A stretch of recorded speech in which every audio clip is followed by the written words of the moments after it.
Unite Norman is dead in the water, or are they? As the number of retired white men stuck at home with their nagging wives continues to climb, the Antifa threat still remains. Or does it? So, let's go to the phones now. Ward 1, hello. Hello there. This is Ray Gentry calling. I can't hear you. Can you hear me? Yes, Ms. Gentry, you're coming in just fine. Just speak up a little bit, please, young man. I said, congratulations, Ms. Gentry. You're the 7th caller on Norman News Live, and you've just won $5,000. Oh my goodness. $5,000? Yes, $5,000. Oh, thank Jesus. Why, I'll finally be able to hire back the nice white cleaning lady. Oh. Yes, her husband bought her a red Corvette for her birthday 2 years ago, and then she decided I wasn't paying her Well, enough. that sounds very good, Ms. Gentry. Now, we'll be using a direct deposit for this transaction, so I'm going to need to have your bank account number beginning with your 9-digit routing number. Oh, yes, of course. Here, let me find my billfold. I left it here on the nightstand here somewhere, and just one moment. Okay, wonderful. Next caller, Ward 9, go ahead. Help! Help! Oh, please send help! Sir, please try to remain calm. If this is an emergency, you need to hang up and dial 911 immediately. Don't you think I already tried that? They're not even taking this seriously. We're 3 whole weeks overdue for Big Trash Day, and the whole neighborhood looks like it's been taken over by the Antifas. Okay, yes, I remember. We just heard from your wife a few weeks ago. Well, that's right, you did. And she wants to know what in the hell's happened to our trash service. Well, we just had this big devastating ice storm. I mean, what seems to be the trouble with your social sanitation services now? This is a complete breakdown of the social order. You tell that fucking son of a bitch I will cut his fucking balls off and feed them to the dog! Okay. I don't understand the supposed urgency here. Well, everyone in the entire association has already turned their backs on me. There's even talk of a recall.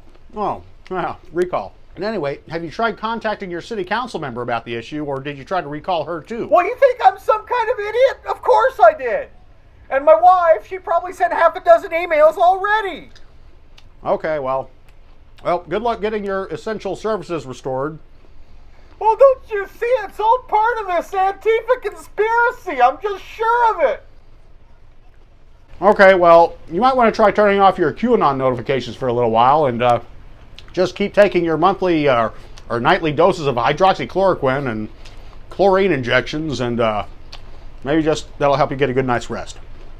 Just please send help before they burn the entire housing addition down. Next caller, it's Jonathan Noel Barker from Ward 6. How are things coming along with your Unite the Right youth chapter? I understand you're making really great sandwiches with the Nazis these days. Really, Mr. Holcomb? Nazis? I don't see why you're always being so harsh with people. Don't you understand these people have feelings too? And Mr. Clarksdale, he was so devastated when the recall failed. And then on top of that, the Antifas stole the election. He said he's just been so depressed, he's been sitting at home for weeks, just beating himself off over it. Okay, well, I think you might mean he's been beating himself up over it. Beating himself up, I think. Well, maybe that might have been what he meant to say. Yeah, that seems highly inappropriate. I mean, they tried to overturn a democratic election using these fascist tactics, and you're more concerned about me being polite with people. I mean, this is a 50-year-old man. You're only 16 years old. Why is he taking you out to lunch? I'm 16 and a half, Mr. Holcomb. But one of the things I've learned talking to him is he and I actually have a lot of things in common. For instance, he has 17 pet tarantulas, and I collect carnivorous plants. Okay, now look, I want you to listen to me very carefully now. It doesn't matter how nice he is to you. This is a very troubled, highly disturbed individual you're dealing with, and he just wants us to always be prepared. That's the motto. The Antifas, they could come parachuting in at any time, confiscating our Bibles and raiding our stockpiles of baked beans and potted meat. Oh, yeah. Then I told him I was writing a new rock opera about Jeffrey Dahmer. He said he couldn't wait to hear it. Then he just laughed and said he keeps a big freezer full of meat at the house, too. Here, you should hear some of my rock opera. Well, wait just a minute. Maybe we can do that another time. I mean, we have other callers that are waiting to get through, and Here it goes. And then the guitars go like... And the drums come in, they go, Jeffrey Dahmer, what was the reason? Was it your daddy or your mama? What made you such a big old harmer? Okay. You're a real five Okay, harmer, we get the idea already. Here, and then the bass goes, bing bong, bing bong,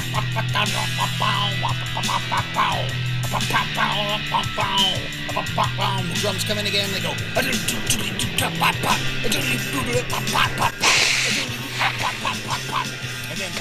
guitars come in again. terminate the call, Siri. Terminate the call. We're so fucked Hey, here. Casey. Yes, Siri. What can I help you with today? We have an incoming phone call from Ward 6. God damn it! All right, Dane Clausen, go ahead. What do you want? Hey there, how you doing? Oh, I'm much better now that I get to hear the sound of your voice. What are you calling about? Oh, come on now. You know I'm your favorite caller. That's probably just because I'm so much more cultured and That's sophisticated right, yeah. than most of the other Okies who call into your little show here. Well, I'm hearing a lot of background noise. What are you doing? Well, I'm just sitting in my car here outside your little TV studio, listening to the police scanner and waiting for the action to begin. And I already chased away that little homeless feller who was sleeping in the park. You didn't have to do that. Okay, anyway, what are you calling about today? Well, I thought you might like to ask me about my appointment to the Public Safety Oversight Committee. Yeah, I heard about that. How'd that come about anyway? Yeah, I guess word got back to the mayor when I went to talking about her fashion choices, and all of a sudden she wants to play nice now. And you really think that's how you received this prestigious appointment, by insulting the mayor's wardrobe? Well, I mean, really, it was more just like some friendly advice. And I just told her where she needed to cinch that dress up just a little bit there in the back to keep it from snagging there on her hosiery when she comes down from the dais to make her proclamations and things. No big All right. deal. You want to tell me where this is going? Well, I thought you might like to come over sometime. You know, I could get you all caught up. I can fix some snacks and things. Maybe some you know. other time? Now, do you like your little smokies with the hot barbecue sauce or the mild barbecue sauce? Because I have both, so it's really no big deal. No, maybe some other time. Well, I've also got all the good Burt Reynolds movies saved on the DVR, too. Okay. Why don't you tell us what's the hot topic with the Public Safety Oversight Committee these days? Oh, you know, the Antifas. Jesus Christ. Do not take the Lord's name in vain with me, mister. I will whip your little britches off and spank your tiny hiney. Okay, are we finished here yet? I mean, can we please be Hold be on finished? just a minute.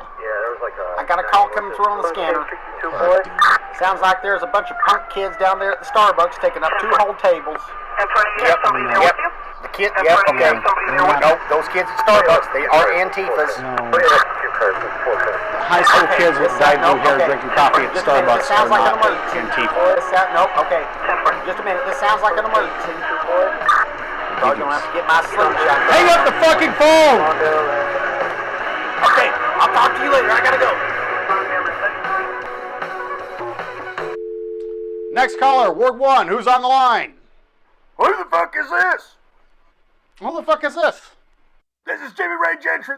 Are you the son bitch maxed out my mother's credit cards and emptied out the entire family trust? I'm sorry, sir. I'm afraid you have the wrong number. Don't you lie to me.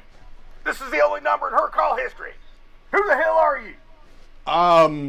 Sir, I'm sorry. You're breaking up. Why don't you try calling back during our normal business hours? Well, when I find out who you are, I'm coming down right there and I'm gonna whoop your ass. I'm a combat veteran. Okay. Siri, terminate the call. Sounds like we better get out of here. We better get out of here right now. Let me find my keys. Agreed. Hey, Casey. Yes, Siri. What can I help you with today?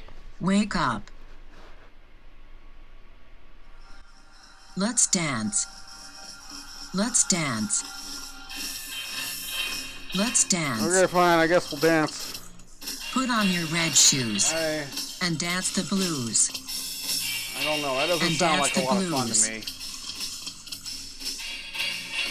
Can we put on some Let's Can dance. we put on some Whitney Houston instead? I don't feel like Let's dancing to sway this. to the sound they're playing on the radio. I don't really feel like dancing to David Bowie. I'd rather we dance to some Tina Turner or Whitney Houston or somebody. There's got to be something better than this to dance to.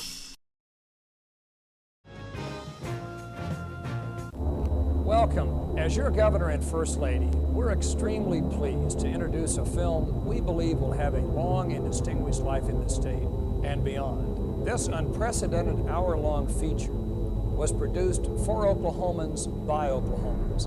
And while the film was written before the Oklahoma City bombing occurred, its central theme is the strength of character the whole world discovered in the days that followed the tragedy. So let's settle back and just enjoy Oklahoma.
Blake Griffin is saying